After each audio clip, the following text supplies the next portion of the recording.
Imana yampaye Mm. kandi ni amagambo ngiranye iminsi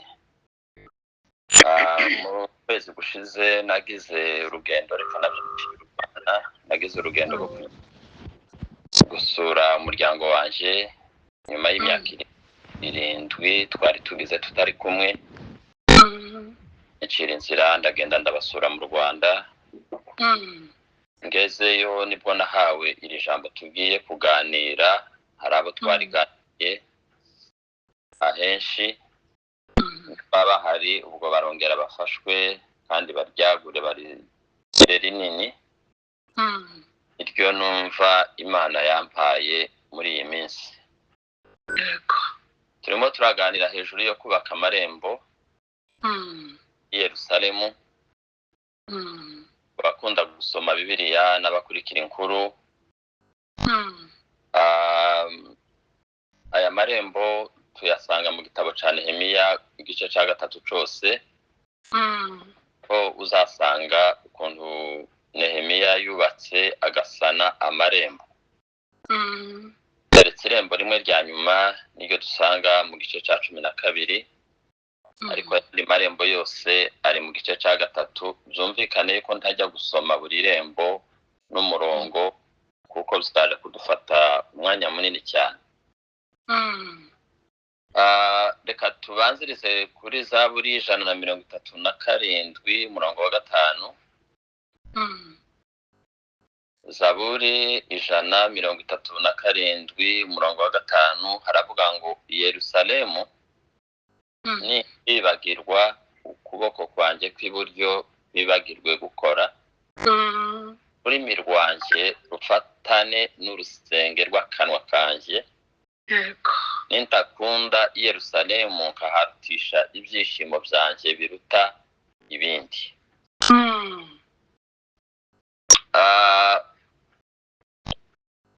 Tugiye kuganira ayo magambo mbabwiye y'amarembo, hanyuma turareba ubusobanuro bw'amarembo icyo ari cyo, turebe n'ubusobanuro bwa buri rembo, ariko nta kudukundira yuko buri rembo ryose turisobanura uyu munsi.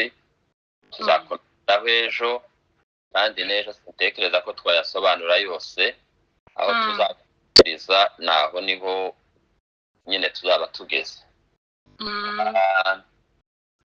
Muri aya marembo ko hari amarembo 10 yose, yari amarembo 12 yaragose Yerusalemu, kuko Yerusalemu yari goswe n'inkike cyangwa se uruzitiro cyangwa igipango. Ariko icyo gipango naco cyari gifite amarembo, ni ukuvuga aho abantu bashobora kwinjirira kandi n'aho abantu bashobora gusohokera. Ariko kandi buri rembo ryose ryari rifite izina ryaryo ryihariye, rigatandukana n'irindi, ritandukanijwe n'izina ariko kandi ritandukanijwe n'igisobanuro. Turajya kubireba neza. Irembo rya mbere ryari irembo ryitwa irembo ry'intama. Rya kabiri ni irembo ry'amafi. Irembo rya gatatu ni irembo rya kera. Irembo rya kane ni rishya mu gikombe. Irembo rya gatanu ni irembo ry'imyanda. Irembo rya gatandatu ni irembo ry'amasoko. Irembo rya karindwi ni irembo ry'amazi. Irembo ry'umunani ni irembo rya Eliyashibu. Irembo rya 9 ni irembo ry'amafarashi. Irembo rya 10 ni irembo rya Efurayimu. Irembo rya 11 ni irembo ry'iburasirazuba. Irembo rya 12 rikitwa irembo rya Mikadi. Aya marembo yose ko ari 12 yari afite ubusobanuro butandukanye, ari nabwo busobanuro tujya kwiga, tubushushanye, tubugereranye n'ubuzima bwacu bwa Yerusalemu yacu yo mu mwuka. Ku Bisiraheli iyo bavugaga i Yerusalemu bumvaga ubuturo bwabo n'ahantu h'ubusabane bwabo n'Imana. Ntabwo rero Yerusalemu ryari izina gusa, ahubwo byari bifite icyo gisobanuro mvuze, ubuturo bw'Imana hagati muri bo, kandi ahantu h'ubusabane bwabo n'Imana. Bishaka kuvuga ubuturo bwacu n'aho dusabanira n'Imana ni mu mitima yacu. Buri muntu wese afite Yerusalemu yiwe. Umutima wawe ni Yerusalemu yawe, kuko niko icicaro c'Imana kiri, niho icicaro cya Yesu Kristo kiri, ni naho icicaro c'Umwuka Wera kiri. Kandi niho hari icicaro c'abatambyi, ni naho hari icicaro c'abami. Ibyo byose byabaga bisobanura umutima wacu ufite ubwami bw'Imana na Kristo Yesu muri twebwe. Amen. Iyo Yerusalemu rero imeze gutyo, ishushanyije gutyo, cyangwa ifite icyo gisobanuro, cyari ikintu batashoboraga gutakaza. Ni baharaniraga, ni ikintu bumvaga bahaye agaciro, kuko usomye Bibiliya iravuga ngo rimwe mu mwaka buri muntu wese utuye hirya ya Yerusalemu yakoraga ibishoboka byose kugira ngo aje Yerusalemu kuramya Imana. Ari bahatuye bo nyine urabyumva bari bahari, ariko kuko badashobora gutura muri uwo murwa, bamwe bari batuye hirya, ariko nabo byabasabaga ari byibuze rimwe mu mwaka kujya i Yerusalemu. Yerusalemu wari umurwa mukuru w'igihugu, ariko kandi wari umurwa cyangwa se ubuturo bw'abatambyi, kuko abatambyi muri ico gihe nibo bari bahagarariye Imana. Yerusalemu yari yubatswe nka kujya k'umudugudu ufatanijwe hamwe. Bagombaga kwirinda ikintu cyose cinjira kitazwi, kugira ngo iki kintu tucyumve kandi tugisobanukirwe. Nta kintu cyashoboraga kwinjira muri Yerusalemu kitazwi, kubera yuko bari barayubatse nk'umuhana, barayikikiza uruzitiro, bayishirira amarembo. Ni ukuvuga ikintu cyose cinjiraga mu irembo ariko kimenyekanye kandi n'icyasohokaga cabaga kizwi. Bisobanura ngo mu mutima wanje no mu mutima wawe ni ahantu ugomba kurinda. Yego. Dawudi niwe wavuze ngo rinda umutima wawe ngo kuruta ibindi byose birindwa. Umutima wawe kuruta uko warinda abana bawe, kuruta uko warinda umugabo wawe n'umugore wawe, urinda umutima uko warinda inzu yawe n'imodoka yawe, ubutunzi bwawe bwose, kuko biravuga ngo aho ngo niho iby'ubugingo bikomoka. Iyo umutima wangiritse, n'urugo rurangirika. Yego. Ubuzima burangirika, imyitwarire n'imyifatire, imibereho n'imikorere, imivugire n'imirebere, ibyo byose birangirika. Wa muntu waremwe mu shusho y'Imana ahinduka ikindi kintu. Yego. Ni ukuvuga mu mutima wawe niho hariho ubumana bwawe. Mwibuke ubushize ubwo twaganiraga namwe, twaganiriye hejuru yo kurinda ibitekerezo byacu. Menye uko dutekereza, hanyuma turavuga ngo ibitekerezo byacu ni ibitekerezo by'umuntu, niwe muntu. Yego. Umuntu asobanura ibyo atekereza. Rero Yerusalemu ni umutima wawe, ni ubuturo bw'Imana. Imana ntabwo igituye i Yerusalemu, Imana ntigituye mu nsengero zubatswe na ba Salomo, Imana ntigituye mu nsengero twubaka.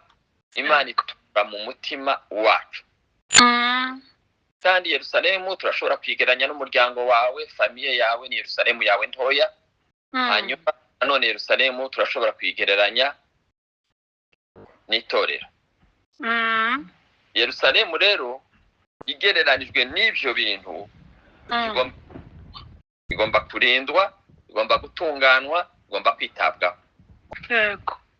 Ihame rikomeye ry'Abisiraheli, iyo tuvuga ihame, sinzi nimba iri jambo turyumva, ni ukuvuga n'itegeko ritasimburwa mu zindi mvugo babyita principe, ni ikintu udashobora guhindura, niko kiba kimeze. Kubisira bari bafite ihame ryo kutibagirwa i Yerusalemu. Babyigishaga abana bakabibatoza bakiri bato, bagakura babizi, bakabaho babizi yuko badashobora kugira n'umunsi n'umwe bagirwa i Yerusalemu. Yewe nayo mpamvu n'uyu munsi mubona Abisiraheli bariya noneho bagihari uno munsi mu buryo bw'umuntu barinda Yerusalemu yabo kugeza na n'uyu munsi. Ariko noneho Yerusalemu turimo tuvuga Siriya ya hariya muri Palestina, turavuga Yerusalemu yo mu mwuka. Yego.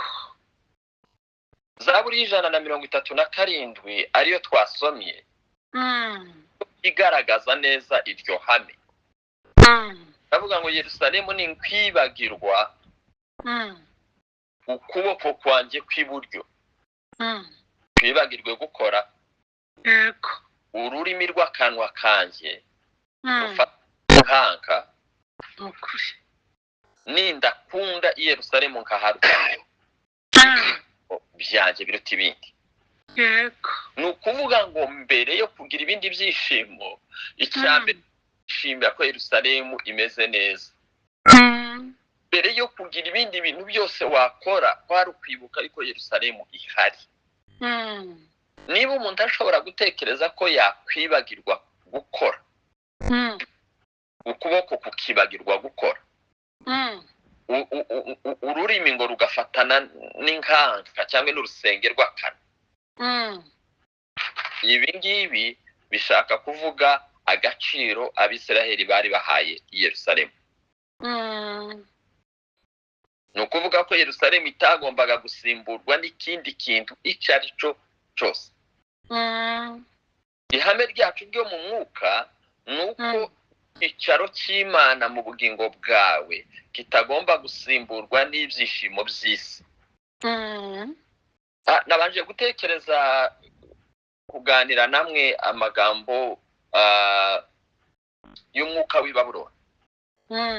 Yewe ndayategura natindamo cyane, ariko biza kurangira iri ngiri ari ryo mfashe. Niyenda ikindi gihe tuzareba iyi Babuloni, noneho ko turareba Yerusalemu, ariko noneho tuzareba na Babuloni ariyo si turimo systeme y'isi, ubuzima bw'iyi si, umwuka w'i Babuloni.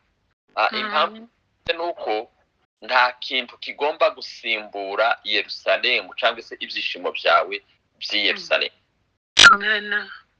Abisiraheli bajanwe iminyago mu buryo bw'umubiri, imitima yabo, imico n'imigenzo yabo ntiragahirwa kuko batibagiwe i Yerusalemu. Kabameshake ba Shadrake ba Abdenego kuribuka bavuga ngo twaririmbira dute indirimbo z'Imana mu mahanga.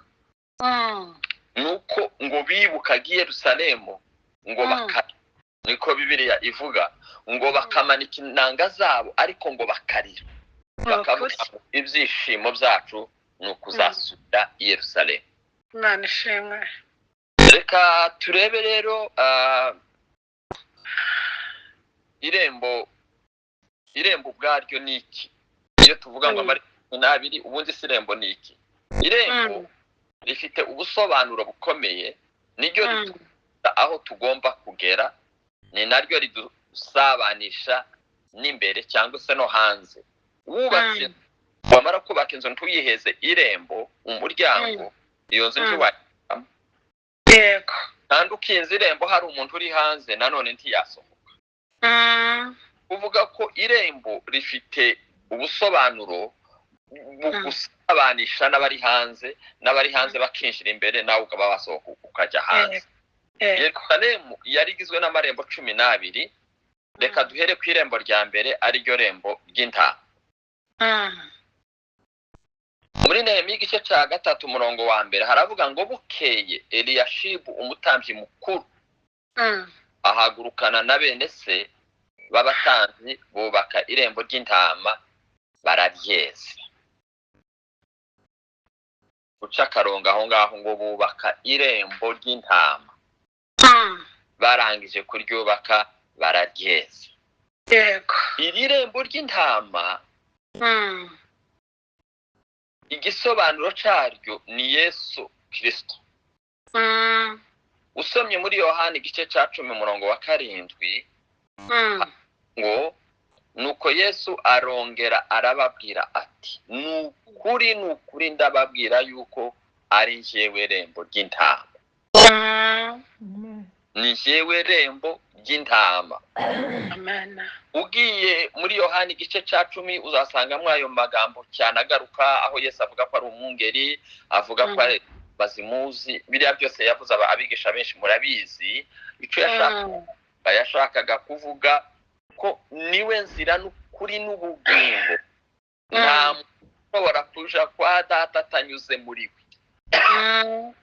Twebwe turi intama, ariko irembo ryana kwa Data ni Kristo. Amen. Niwe rembo rya Kristo, niwe rembo twinjiramo tugasohokera kwinjira mu Mana.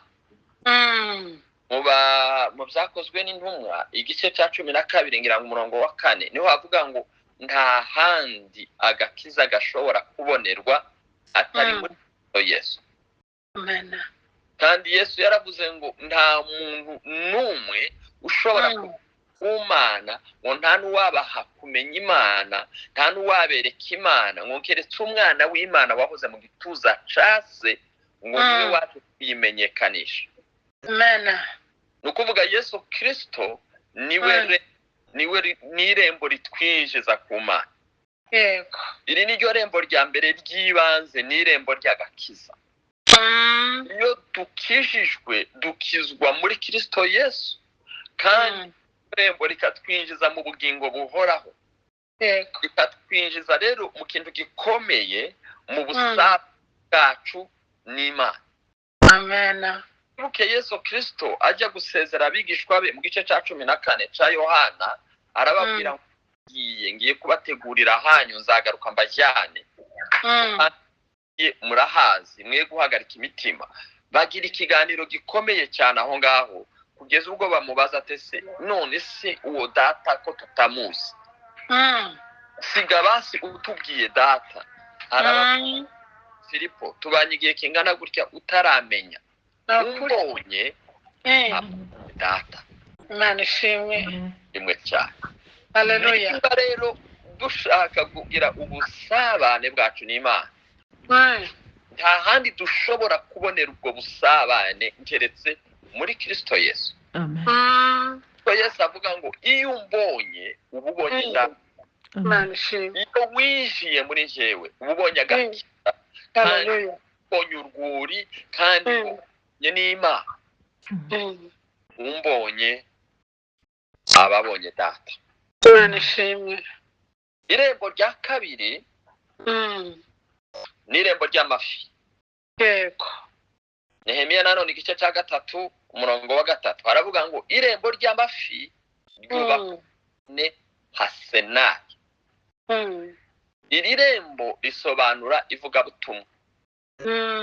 Iyo tumaze kwinjira mu gakiza, kimwe mu nshingano za mbere duhabwa ni ukuvuga Yesu.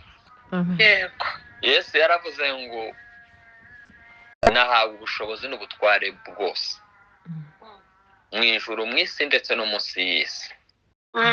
None ndabatumye ngo mugende muhindura abantu bose kuba abigishwa banjye. Nico kintu kinini yasize, nico kintu kinini yabwiye abigishwa, nibwo butumwa, niyo mission yabahaye. Yarababwiye ngo mugende muhindura abantu bose babe abigishwa banjye. Iyo rero tumaze gukizwa, natwe duhamagariwe kubwira abandi Yesu Kristo. Yego. Muri Luka igice cya 5 umurongo wa 10 haravuga ngo Yesu abwira Simoni ati witinya, uhereye none uzajya uroba abantu. Twebwe ntitujya kuroba amafi muri Tanganyika, ntitujya kuroba amafi yandi marake yose tuzi.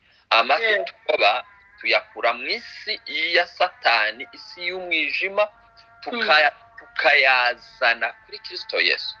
Kandi guhera ivugabutumwa ni iwacu mu rugo, madamu wawe, umugabo wawe, abana bawe, inshuti zawe, abo mukorana, abo mwiriranwa, abo mugendana, abo muvugana, abo ubona n'abo utabona, abo usengera n'abo utangira amafaranga y'ivugabutumwa, ba misiyoneri ushobora gushigikira. Ibyo byose tugomba kubikora nk'inshinga. Kimwe mu bintu itorero ryaferinzeho cyangwa se ryagizeho intege nkeya ni iki kintu cy'ivugabutumwa. Bavandimwe, mujya mubona yuko tujya mu materaniro tukamara nk'amasaha 5, tukamara nk'amasaha 2, tukagira igitaramo cy'umunsi wose.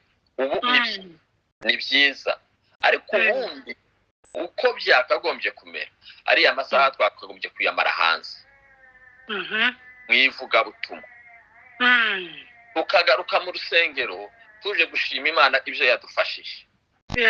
Twasubira guterana, tugaterana twiga uko tugiye kuzana abantu kuri Yesu. Twaza mu materaniro tukaza dufite abo twazanye kuri Yesu. Ariko iyo tumara umwaka nta muntu turazana kuri Yesu, ukamara umwaka nta muntu urabwira agakiza wamenye, ukamara uwa gatatu, hari irembo ryo mu buzima bwawe ritarimo rikora neza. Kandi iki kintu kuciga abantu benshi batekereza bakavuga ngo ngewe ngo iyo siyo mpano nahawe. Hari umurimo hari icyo twita ministeri, umurimo wahawe abavugabutumwa cyangwa se abavugabutumwa, utandukanye no kuba umwigisha. Kuko hari abahawe uwo murimo kugira ngo bigishe abandi, ariko twese twahamagariwe kuba abigisha, bigisha abantu Kristo Yesu, kuba abigishwa ba Yesu. Iyo uri umwigishwa wa Yesu rero, ubuzima bwawe bwonyine buravuga. Muri Petero haravuga ngo bagore, ngo mwebwe abagore badafite abagabo bakishijwe, ngo ingeso nziza, ngo izo ngeso nziza ngo abagabo banyu nibabareba ngo bizatume bakizwa. Amen. Iryo naryo ni irindi vugabutumwa. Uburyo usubiza, uburyo utekereza, uburyo ukora amareaction, byose ni vugabutumwa. Amafaranga yawe, uburyo ukoresha amasengesho yawe, uburyo ukoresha amasaha yawe, byose byagombye kuganisha mu ivugabutumwa. Nubwo udashobora kubwira abantu ngo babwire ngo ngwino uze kuri Yesu, ariko ufite inzira nyinshi zo kubabwira utabwira ururi. Umuzi Nathaniel ntabwo yakoresheje amagambo menshi. Filipo yakoresheje amagambo menshi kuzana Nathaniel. Yaramubwiye ngo urebe, uze gusa urebe uwo abahanuzi bahanuye. Urebe ngo aje. Yesu aravuga ngo mbonye umwisiraheli nyakuri udafite uburiganya. Wa Nathaniel abwira Yesu, tese umbwiwe n'iki? Yesu Filipo atarakubwira ngo ngwi ari namaze kukubona. Ukuvuga twebwe inshingano dufite ni ukubwira rimwe na rimwe ngo nimuze murebe, hanyuma ukareka Yesu wenyine akabihamagarira wamuzanye. Amen. Iyo dusomye wa mugore w'umusamariyakazi yamaze guhura na Yesu, amaze gukubita ikibindi hasi, amaze kwihana, amaze guhinduka abwiwe kimwe mu bintu yahise akora uwo mwanya, ngo yari umuhana, ngo abwira abantu ngo nimuze murebe umuntu wambwiye ibyanje byose. Nimuze murebe.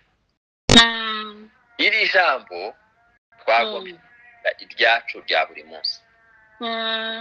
Mu gitondo wabyuka ukavuga ngo nimuze murebe umuntu wahinduye ubuzima bwanjye. Amen. Kubera yuko rimwe na rimwe ubuzima bwacu butahindutse, tugira n'isoni. Kubera yuko uwo mwami tutabana nawe, tutagendana nawe, tugira zo kumufuka. Ariko nimba Kristo Yesu uri muri iryo rembo rya Kristo Yesu, kumuvuga Yesu, Amena. no kumubwira abandi ntibiteye isoni. Oya. Irembo rya gatatu ni irembo rya kera. Nehemiya nanone igice cya gatatu umurongo wa 6 haravuga ngo kandi irembo rya kera ryasa nayo Yada mwene Paseya. Iri rembo ritwigisha ibintu bibiri. Niyenda ndabivuga ariko kubera umwanya uri kutubana mutoya nshobora kuvuga kimwe kabiri kagisimba. Icya mbere irembo ritwigisha ryitwa ngo ni irembo rya kera, ni irembo ry'umurage w'Umwuka Wera. Uyu murage ni uruhererekane. Bavandimwe, ubu butumwa twakiriye twabuzaniwe n'abandi, kandi abandi nabo babuhawe n'abandi. Ubu dufite imyaka 2024 kandi ubutumwa bwatangiye mbere y'imyaka 50 tubara duhereye hasi. Nyuma yo gupfa kwa Yesu, yuko inyigisho zivuga ko Yesu yapfuye afite imyaka 30, kandi batangiye kubara imyaka bahereye mu kuvuka kwa Yesu, batangira kubara rimwe kabiri. Yesu ageze imyaka hagati ya 30 na 33 arapfa, arazuka aja mu ijuru, asiga ubutumwa bwiza. Intumwa ziratangira. Yego. Ubwo butumwa ni ubutumwa bw'ubuhererekane. Urage wo mu mwuka twahawe n'abantu bamwe barabuzize, barapfa, baricwa. Isomye amateka ya Bibiliya ukagenda wumva abantu bagiye bapfa bazira ubutumwa bwiza, wabiha agaciro. Kuko ibi bintu twabihawe hari ababipfiriye.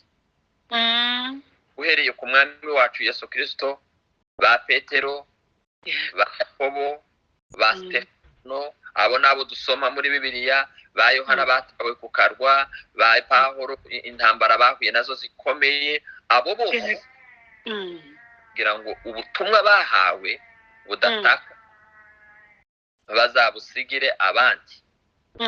Ababuhawe nabo barabuduhaye, bagiye babuhanana babugezaho natwe turi. Munsi nitwe dufite inkoni. Yego. Tugomba kwisigira abandi. Kandi tukabasigira ubutumwa budafunguye. Usomye Abaheburayo igice cya 13 umurongo wa 7 haravuga ngo mwibuke abayoboraga kera. Yego. Mwumve ko turi kuvuga irembo rya kera. Mwibuke ababayoboraga kera bakababwira ijambo ry'Imana. Ikane iherezo ry'ingeso zabo, mwiga izera kwabo.